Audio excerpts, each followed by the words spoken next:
বাংলাদেশে অনলাইন জুয়ার বিস্তার এখন নীরব সামাজিক মহামারীতে পরিণত হয়েছে। ক্যাসিনো কাণ্ডের পর রাজধানীর জুয়ার আসর বন্ধ হলেও ডিজিটাল প্ল্যাটফর্মের মাধ্যমে শহর গ্রাম সবখানেই জুয়া ছড়িয়ে পড়েছে। স্মার্টফোন, সুলভ ইন্টারনেট এবং সহজ অনলাইন লেনদেন ব্যবস্থার কারণে sports, sports, video game, crypto কিংবা মিম কয়েন সবকিছুতেই এখন এক ট্যাপে বাজি ধরা যায়। এই সুবিধা বিশেষভাবে বিপদে ফেলেছে কম আয়ের মানুষ, ছাত্র, বেকার যুবক ও গ্রামীণ তরুণদের। বিকাশ নগদের সহজ লেনদেনের সুযোগ কাজে লাগিয়ে অবৈধ বুকি এজেন্টরা বোনাস ও দ্রুত টাকার প্রলোভন দেখিয়ে হাজারো তরুণকে অনলাইন জুয়ার অন্ধকার চক্রে টেনে নিচ্ছে।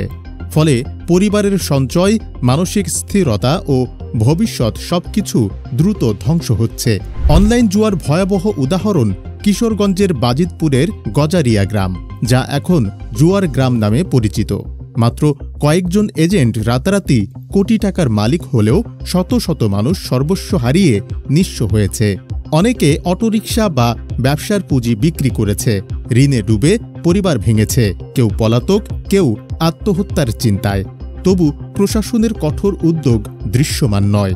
2-3 বার গেছিও যে ট্রেনের নিচে পড়বো বা আত্মহত্যা করব। গজারিয়া এখন বাংলাদেশের ডিজিটাল জুয়ার সামাজিক বিপর্যয়ের প্রতিচ্ছবি। জুয়ার নেশা শুধু আর্থিক ক্ষতি নয়, সহিংসতাও বাড়াচ্ছে।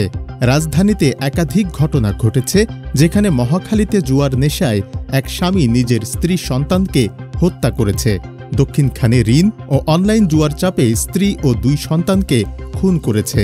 দেশজুড়ে বহু তরুণ হতাশায় ভুগে আত্মহত্যার চেষ্টা করছে, কারো কারো মৃত্যুও ঘটেছে। মনোবিজ্ঞানীদের মতে তড়িৎ টাকা পাওয়ার লোভ, বেকারত্ব ও মোবাইলের সহজ অ্যাক্সেস তরুণদের ভয়ঙ্কর আসক্তির দিকে ঠেলে দিচ্ছে, যা সমাজে অপরাধ ও অস্থিরতা বাড়াচ্ছে।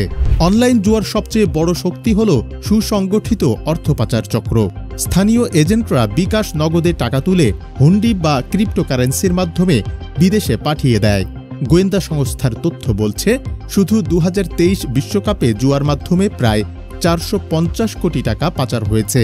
আইন শৃঙ্খলা বাহিনীর হিসাব অনুযায়ী প্রতি বছর অনলাইন জুয়ার মাধ্যমে অন্তত 2000 কোটি টাকা দেশ থেকে বেরিয়ে যাচ্ছে। বর্তমানে প্রায় 20 লাখ মানুষ কোনো না কোনোভাবে এ চক্রের সঙ্গে যুক্ত। এই চক্রের কাঠামো স্পষ্ট। স্থানীয় এজেন্ট টাকা সংগ্রহ করে সেটি হুন্ডি বা ক্রিপ্টোতে ভারত, রাশিয়া, ইন্দোনেশিয়া ও মালয়েশিয়ার অফশোর সার্ভারে পাঠায়। বিটিআরসি 4300-র বেশি সাইট ব্লক করলেও ভিপিএন ব্যবহার করে নতুন সাইট আবার চালু হয়। পুরনো 1867 সালের আইন দিয়ে এ আধুনিক ডিজিটাল জুয়া বন্ধ করা প্রায় অসম্ভব হয়ে পড়েছে। কন্টেন্ট ক্রিয়েটর, টিকটক ও ফেসবুক স্টাররা বড় অঙ্কের অর্থের বিনিময়ে অনলাইন জুয়ার বিজ্ঞাপন প্রচার করছেন। এমনকি ক্রিকেটার সাকিব আল হাসান, অভিনেত্রী বুবলি, নুসরাত ফারিহা ও পরিমণির মতো তারকারাও টাকার বিনিময়ে এই সাইটগুলো প্রমোশন করছেন। ডিজিটাল জুয়ার এই বিস্তার তরুণদের শিক্ষা, ক্যারিয়ার ও ভবিষ্যৎকে ধ্বংসের মুখে ঠেলে দিচ্ছে। গ্রাম ও শহরে লুকিয়ে লুকিয়ে জুয়ার প্রসার আগামী প্রজন্মের জন্য বড় সামাজিক বিপর্যয়ের ইঙ্গিত দিচ্ছে। এ পরিস্থিতি মোকাবেলায় প্রয়োজন অনলাইন জুয়া বন্ধে বিশেষ আইন, অবৈধ লেনদেন, হুন্ডি, ক্রিপ্টো নিয়ন্ত্রণে কঠোর অভিযান, স্কুল কলেজে সচেতনতা কর্মসূচি, বুকি এজেন্টদের নজরদারি এবং সোশ্যাল মিডিয়া, ইউটিউবে সব ধরনের জুয়ার বিজ্ঞাপন নিষিদ্ধ করা। পাশাপাশি পরিবার ও সমাজের সম্মিলিত প্রতিরোধ সবচেয়ে জরুরি। জুয়ার এই ডিজিটাল মহামারী এখন শুধু ব্যক্তিগত ক্ষতি নয়, বাংলাদেশের সামগ্রিক সমাজ, অর্থনীতি ও ভবিষ্যৎ প্রজন্মকে গভীর সংকটের দিকে ঠেলে দিচ্ছে। এখনই কার্যকর উদ্যোগ না নিলে সম্ভাবনাময় একটি প্রজন্ম হারিয়ে যাওয়ার ঝুঁকি তৈরি হবে, আর বাংলাদেশের সামনে দাঁড়াবে ভয়াবহ সামাজিক ও অর্থনৈতিক বিপর্যয়।